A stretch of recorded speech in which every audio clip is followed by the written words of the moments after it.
Fala galera, sejam todos muito bem-vindos a mais um episódio do Triângulo Nerd Podcast. Aqui quem fala é o Rafa. Aqui quem fala é o Bruno. E hoje, neste episódio, vamos comentar sobre Homem-Aranha no Aranhaverso, o primeiro filme de Aranhaverso em animação aí do Teioso.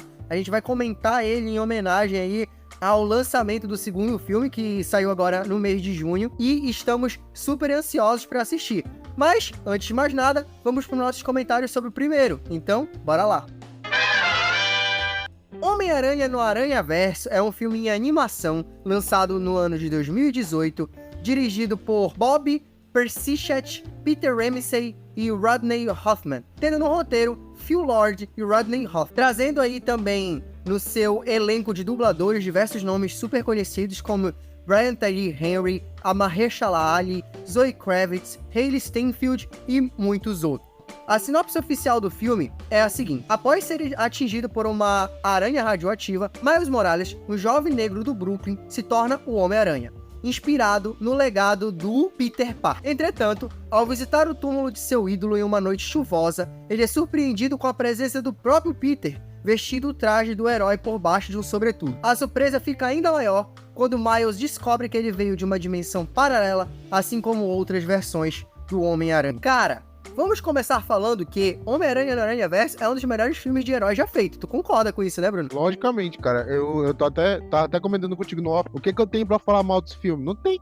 O que eu vou falar mal disso? Cara, esse filme é incrível, velho. É incrível. Ele mereceu toda a ovação que recebeu. É um filme extremamente belo, extremamente bonito visualmente. A mistura de animações, de estilos de animação é muito foda e é muito criativo também. Principalmente quando aparece ali a Pen Parker, o Porco-Aranha, né? E o Homem-Aranha Noir, que inclusive é dublado pelo Nicolas Cage, que eu acho isso um detalhe muito legal. E aí cada um tem um estilo específico de animação, mas tem todo um negócio muito estiloso na animação dele, com as inserções de quadrinho, com a coisa do pensamento aparecendo, as transições, os cortes de tela. Cara, esteticamente, esse filme é uma pintura. Cara, sem falar que, maluco, o que é... Já, desculpa, assim, avançar pra essa cena, mas na cena onde, na trama, ele meio que tá se entendendo, né? Que ele meio que entende que ele pode ser, que ele tem a capacidade de ser Homem-Aranha, né? Que ele confia em si mesmo, Miles Morales. O que é aquela cena dele caindo do prédio de ponta cabeça, assim? Mano, é belíssimo, cara, é belíssimo. Esse filme, no sentido estético, técnico, é belíssimo. A trilha sonora desse filme é uma obra de arte também, sabe? É super bem encaixada, é toda estilosa também. As músicas são bacanas por si só. Então, tecnicamente, cara, esse filme, assim, pra mim, é impecável, cara. Eu acho que, tecnicamente, não tenho o que falar do filme. Eu só tenho que concordar contigo, cara. O filme, do começo ao fim, além de trazer essa animação inovadora, que parece que tu tá vendo um quadrinho ganhar vida ali, ele conta a história do Miles Morales de uma maneira única, divertida, entendeu? As piadas do filme, a diversão do filme, é a essência do Homem-Aranha, cara. Eu sou apaixonado pelo Homem-Aranha. O Homem-Aranha é o meu herói favorito. Como a gente tava comentando episódios atrás, que eu tava falando que eu até falei pra galera que Guardiões da Galáxia é o meu filme de super-heróis favorito, e eles só ficam, acho que um pouco atrás dos filmes dos Homens-Aranhas, né? Dos muitos filmes do Homem-Aranha que tem por aí. É impecável, cara. Esse filme, ele é um dos motivos de Homem-Aranha ser um dos filmes que eu mais amo assistir. E esse filme é uma obra de arte, em todos os aspectos. O roteiro do filme é bom, é um roteiro diferente. Eu não sei se tu já chegou a ver, mas tem um desenho animado do Espetacular Homem-Aranha. Sabe qual é, né? Eu sei qual é o desenho, eu acho que eu assisti um outro episódio quando eu era mais moleque, assim, mas nunca parei, nunca acompanhei direitinho. Cara, se eu não me engano, é o Espetacular Homem-Aranha. Ele tinha na Netflix, eu não sei se ainda tem. Eu cheguei a assistir, acho que umas 5 temporadas desse desenho. E esse desenho, ele conta a história do Peter Parker. Mas tem um momento nesse desenho que o Peter Parker, ele viaja através do multiverso e ele acaba encontrando o Miles Morales. E a história que é contada no Miles Morales do cinema parece que é exatamente o decorrer, o que aconteceu na história do Miles Morales desse desenho. Então eu acho isso muito legal, cara.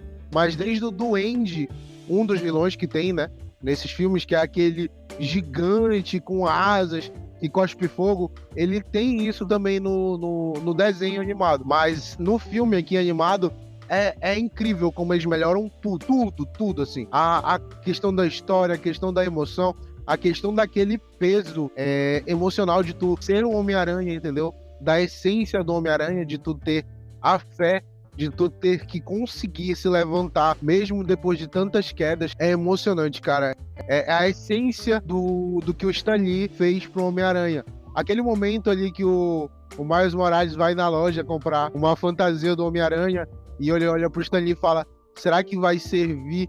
E o Stan Lee fala pra ele, vai servir. Sempre serve. Cara, aquilo é emocionante, cara, porque a gente sabe que o Stan Lee ali tá ali por algum motivo. A gente sabe que o Stan Lee sabe que ele é o Homem-Aranha ali, que ele seria o novo Homem-Aranha. E quando ele fala aquilo é emocionante, porque, porra, é o Stan Lee, cara. Então, é muito bom esse filme em tudo. No emocional, na ação, na diversão.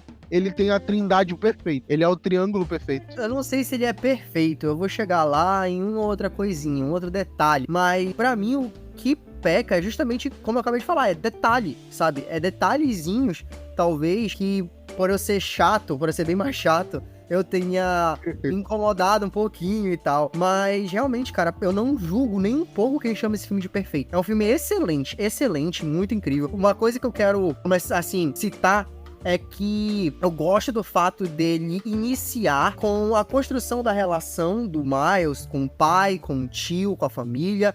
E ele já consegue introduzir muito bem, assim, a personalidade do Miles Morales, mas também como ele se enxerga, os problemas que ele tem com o pai, aquela sensação de que ele não se encaixa muito bem em certas coisas, ao mesmo tempo que ele é muito inteligente, porque ele conseguiu passar numa escola ali, que parece que é muito foda e tal, mas ele tem todo o estilão dele de músicas que ele gosta de escutar, e do grafite, né, essas coisas, e aí também tem a relação dele ali com o tio, onde o filme ele consegue colocar de forma muito pontual, mas muito certeira, como é que ele se relaciona com esse tio, assim, como é que o tio, ele é aquele ponto de suporte pra ele, né? É uma cena que não é muito longa, mas que passa a sua mensagem de forma bem clara. E eu acho muito legal o filme ele conseguir fazer essas construções sem demorar pra chegar na ação, né? Eu acho que o filme, até pelas questões visuais dele, de serem muito chamativas, muito atraentes, muito envolventes, o filme, ele já parece bem acelerado desde o início, mas ele vai pra parte da ação, assim, dele se transformando no Homem-Aranha, dele se descobrindo, né? E ali a questão dos outros homens-aranhas, né? Vindo, homens, mulheres, aranhas, bichos, aranhas, vindo de outras dimensões e tal. É um negócio que acontece muito rápido até no filme. O filme, ele não enrola, sabe? Eu acho que isso é muito legal pra te manter engajado desde o início, cara. O filme, ele te engaja do início ao fim, assim, e eu acho que o ritmo dele é bem legal pra fazer isso. Ele não perde, ele não cai em nenhum momento. Toda hora tem alguma coisa acontecendo. Seja uma ação, seja desenvolvimento de um personagem, seja alguma nova informação sendo dada sobre alguém, sabe? Cara, eu acho isso, assim, muito legal. O filme, ele tem ali quase 2 horas de duração, 1h50, mas ele não cai em nenhum momento pra mim, cara. De verdade, assim. Inclusive, a sensação que eu tenho é que podia até ter mais tempo de filme, sabe? Mas se tivesse ali umas 2h10, 2h15, dava tranquilamente, porque é aí o ponto que me incomoda um pouquinho. Eu acho que, apesar dele fazer todas essas coisas muito bem, como ele tem muita coisa pra fazer, ele acaba deixando coisas de forma muito pontual. E dá aquela sensação de que eu queria ver mais dessas coisas, sabe? É aquela história que a gente já citou, né? Tudo bem que pode ser um argumento onde tu ou outra pessoa fale assim, pô, Rafa, mas a questão é que eles planejaram uma trilogia e eles deixaram coisas realmente em aberto para serem trabalhadas nos filmes seguintes. E tudo bem, eu entendo isso. Mas é aquela coisa que eu falo também, que eu já citei em outros episódios. O filme, ele meio que tem que se bastar por si só, né?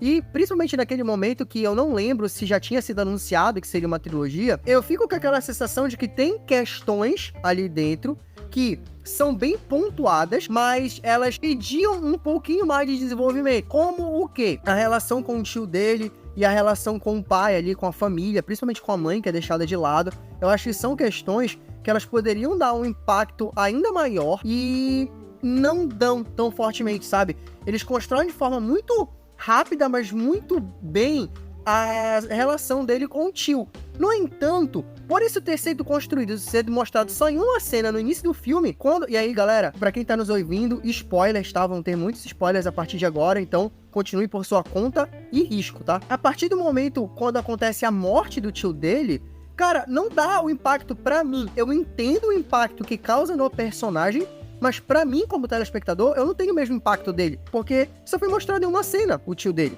Uma outra coisinha nesse sentido de relações acaba faltando pra mim. E é a mesma coisa dos personagens, né? Os personagens das outras dimensões, eles aparecem e é muito pouco pra gente que é fornecido deles. O que a gente sabe mesmo é o Peter B. Parker e a Gwen Stacy, que tem algum desenvolvimento um pouco maior. Mas até aí tudo bem, eu entendo que de repente não era o foco, tinha o trabalho do Miles pra ser feito, né? Eu acho que o filme ele já consegue fazer muita coisa no tempo que ele tem de tela. Mas é isso, é a questão de ter a sensação de que tem mais coisas do que o filme realmente era capaz de abranger de forma excelente. Mas, cara, no fim das contas, o que ele não abrange de forma excelente, eu acho que ele abrange de forma ótima.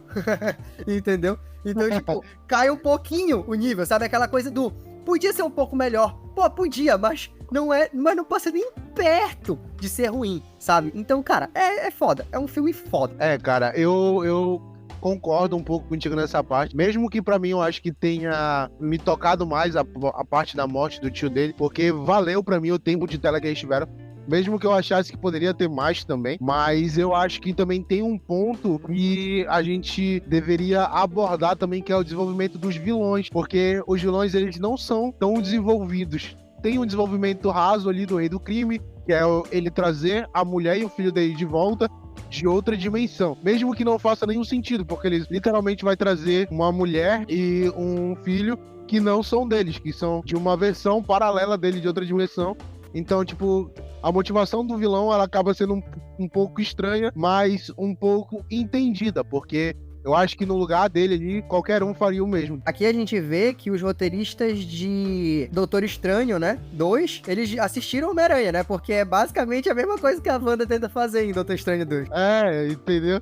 Então, tipo, tem todo esse problema aí de, pô, cara, peraí, não é teu, entendeu? Mas, assim, eu acho que, no geral, o desenvolvimento dos personagens principais ali, que é o Peter B, a Gwen e o Miles, é bem aprofundado ali na relação de cada um, como dizer assim, na relação do Peter com o Miles e na relação da Gwen com o Miles é muito boa. E o que eu queria falar, pontuar, é a comédia do filme. A comédia desse filme é muito boa, cara. É muito boa. Quando o Peter B, ele vai ser sugado ali pelo buraco ali, que vai levar ele pra outra dimensão, ele tenta pegar a pizza. Cara, eu me espoquei de rir, a Renata riu.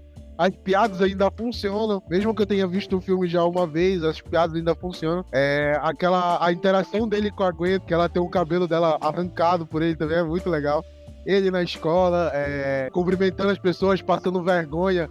O pai dele dizendo pra ele que ama ele com a sirene da polícia. É muito legal, cara. Tipo, funciona muito a comédia do filme pra mim, entendeu? Eu acho que o filme, ele tem um ou outro que não é defeito. Eu acho que faltou mais tela pra ele, mais tempo. É só isso que faltou pra esse filme, pra ele desenvolver um pouco mais os personagens. Mas de resto, esse filme, eu já adianto logo minha nota aqui, nota 10, que é um filme maravilhoso, cara. Cara, eu concordo contigo em relação aos vilões não serem muito bem desenvolvidos, mas mesmo assim, eu acho que a gente tem que aplaudir o fato de que a motivação do principal, digamos assim, né, que tenha o planejamento realmente de abrir ali o portal pros multiversos e tal, que é o Rei do Crime, ele tem uma motivação decente, né? Tipo, ele não quer abrir só por uma questão genérica, tipo, sei lá, ganhar dinheiro ou qualquer merda dessa. Tipo, não, assim, ele quer porque ele perdeu a filha e a mulher, né? E a esposa ali e tal, e ele quer trazer ali elas de outras dimensões e tal. Então eu acho uma... O filho, mano. É o filho, é? É, o filho. E aí, enfim, a questão é, eu acho muito legal, sabe? Eu acho uma motivação decente, é realmente uma motivação, entendeu?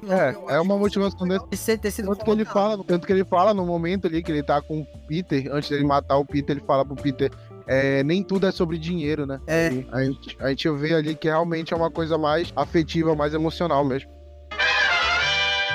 Agora, em relação às piadas, né, que você citou, eu acho que tem algumas que funcionam, outras não funcionam tanto comigo, mas é por uma questão de estilo de piada mesmo, assim.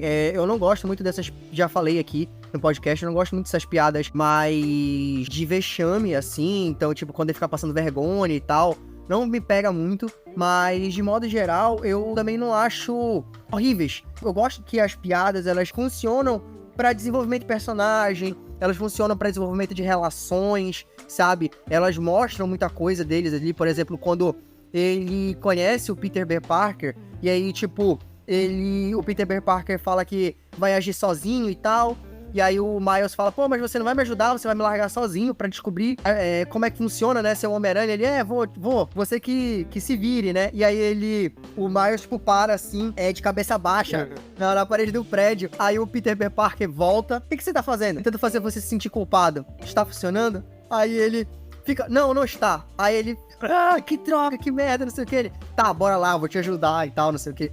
Então, tipo, eu acho divertido, ao mesmo tempo que tu mostra um desenvolvimento do Peter B. Parker, que é um cara que ele tá fudido das ideias já, tipo, no universo dele. Ele perdeu a esposa, né, assim, por um divórcio e tal, ele já tá triste, inclusive a forma como isso é apresentado também é muito engraçado, né? Ele falando, não, porque eu perdi tudo e tal, não sei o que, mas eu enfrentei tudo como um herói. E aí aparece ele chorando no chuveiro, assim.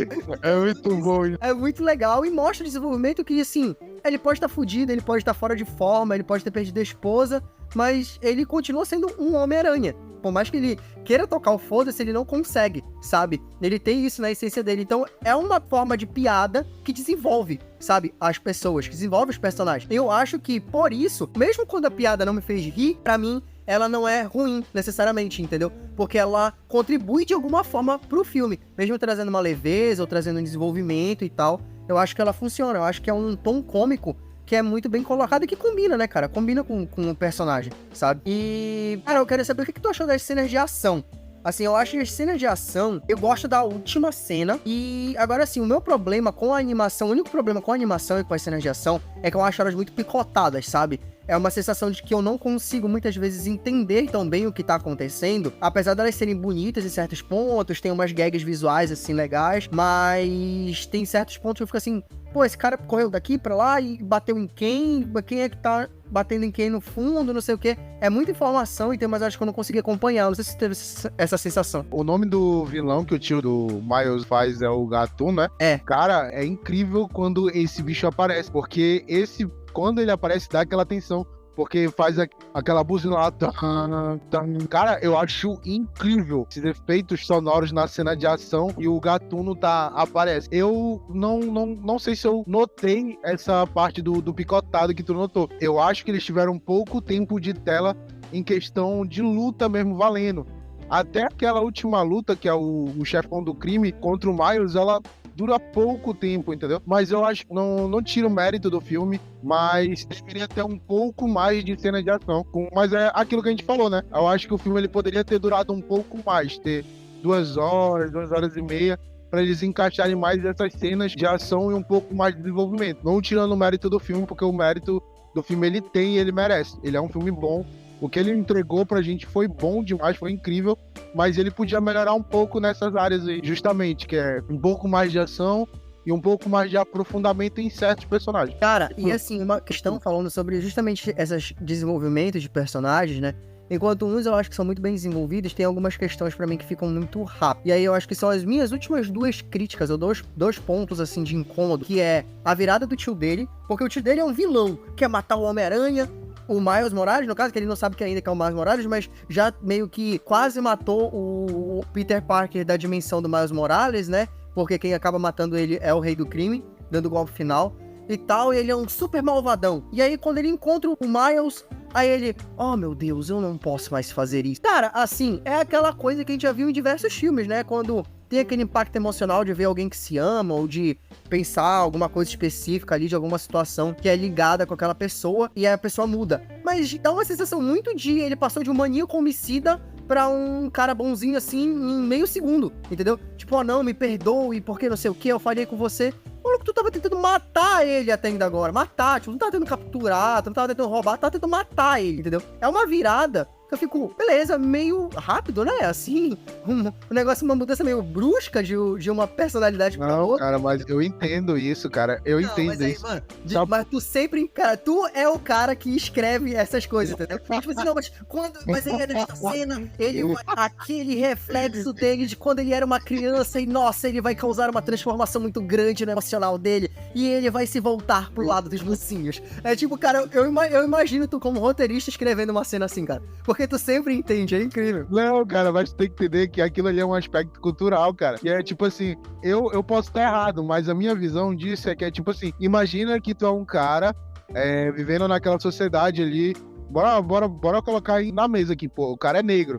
Então, tá nos Estados Unidos. A gente vê muito caso hoje em dia, eu acho que foi ano passado, ano retrasado, que um cara foi estrangulado até a morte, pô, pela polícia. Casos de policial agredindo. Cara, então, tipo, tem essa questão pseudo-social nessa parte, que é tipo assim, o pai do Miles, ele foi pro lado da polícia. O tio do Miles, ele não gostou disso, tanto que ele cita isso numa parte. Por quê? Porque eles grafitavam juntos, eles podiam ser de gangue juntos, ou caralho, a quatro, qualquer coisa.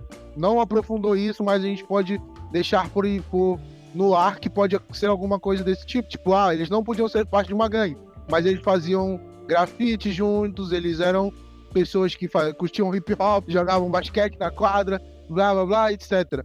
O que aconteceu? O tio do Miles, por não ter muita oportunidade, acabou indo pro lado errado, pro lado do mal. E o pai do Miles foi pelo outro caminho, que é o lado da polícia, da justiça, que também às vezes é o lado ruim, né? Pelo menos em alguns momentos. Só que aí, bora lá. O tio do Miles, ele aquela sensação que deu é que ele já estava afogado naquilo, que ele já estava atolado naquilo, não tinha como ele sair, entendeu? Se ele tentasse sair, ele acabaria sendo morto pelo rei do crime. Se ele tentasse negar ou parar com aquilo, ele ia acabar custando a própria vida dele. Então meio que ele fazia aquilo não porque ele gostava, entendeu? Mas porque ele já estava perdido naquilo, não tinha mais salvação.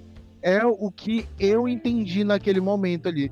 Então quando ele olha pro Miles e fala, cara, tu tá indo no caminho certo, é porque o caminho que ele pegou levou ele até aquele momento, entendeu? Tipo, ele não conseguiu seguir o caminho certo. Então ele já tava perdido. Então, a partir do momento que ele vira o jogo e fala, não vou matar o meu sobrinho, que eu amo ele demais, e eu tô vendo que o meu sobrinho, diferente de mim, tá seguindo um caminho, um ideal certo, pô, eu acho que faz sentido, entendeu? Eu entendo aquela cena. Cara, Pseudo me convenceu. Já acho mais justificável agora, assim, gostei da tua explicação. Mas assim, o segundo ponto, e aí eu concordo que esse é mais chatice minha do que qualquer outra coisa, mas eu sinto que tem uma questão de desequilíbrio da resistência dos personagens. O que eu quero dizer com isso? O Gatuno, ele morre com um tiro, e o Homem-Aranha, o Peter Parker da dimensão do Miles, tudo bem que ele tinha acabado de levar uma explosão, ele já tava meio fudido ali, mas ele meio que morre com uma porrada muito bem dada, mas uma porrada do Rei do Crime, de mão nua, né? E aí tu fica assim. E aí, cara, os outros personagens, eles são meio que, tipo assim, joga pra um lado, joga pro outro, explode coisa perto dele, leva porrada e não sei o quê, e continuam, né? Continuam vivos e tal. Então, assim, sei, dá uma sensação meio estranha, sabe? Tipo assim, principalmente o Peter Parker, sabe? O outro, pelo menos, ele levou um tiro, mas o Peter Parker, tipo, ele leva um socão bem dado e aí morreu. Cara, mas Não, cara, mas por favor, cara, o Peter Parker, ele tava lutando contra o pior Duende Verde, ele tava lutando contra o Gatuno, ele explodiu o bagulho lá, entendeu? E levou o pé de um puta soco destruidão, o Smack, Detroit, do Rei do Crime, cara. O cara literalmente tava o dia todo apanhando e não se levantar, mano. Mano, sei lá. Enfim, mas como eu falei, é mais chatice minha. O ponto Homem-Aranha no Aranhaverso é um filme excelente, cara. É um puta filme, como a gente falou. Tem essas coisinhas que eu pontuei, assim, que me incomodam um pouco, mas a minha nota pra Homem-Aranha no Aranhaverso é 9. Eu acho um filme incrível, um filme excelente e merece muito ser assistido. Que bom que ganhou a continuação, porque, pelo que eu vi, cara, ele não fez uma bilheteria muito alta, não. Ele fez 384 milhões só. Não é uma bilheteria tão significativa, Ele teve um orçamento de 90 milhões, né, estimado, mas aí a gente tem que considerar marketing e tal, deve ter chegado ali mais ou menos nos 150, 200 milhões. Se for esse o caso, ele mal se pagou, né, no fim das contas. E não deve ter dado um lucro muito alto. Se pagou, não deu um lucro muito alto. Então, que bom que teve o segundo filme, porque ele merece, cara. Merece realmente uma continuação. E quando der, vamos conferir o segundo filme e trazer aqui pra vocês. E essa é a nossa deixa para dizer que estamos ficando por aqui em mais um episódio. Esperamos que vocês tenham gostado de nos ouvir. Curtam, compartilhem, comentem aqui no nosso conteúdo. Fiquem aqui com a gente para ouvir os próximos filmes que traremos, para ouvir nossos comentários sobre a Homem-Aranha através do Aranhaverso, né? Assim que possível, traremos aqui nossos comentários para vocês. E é aquele abraço e até a próxima. É isso aí, galera. Até a próxima. Um grande abraço para todo mundo. Valeu. Isso é tudo, pessoal.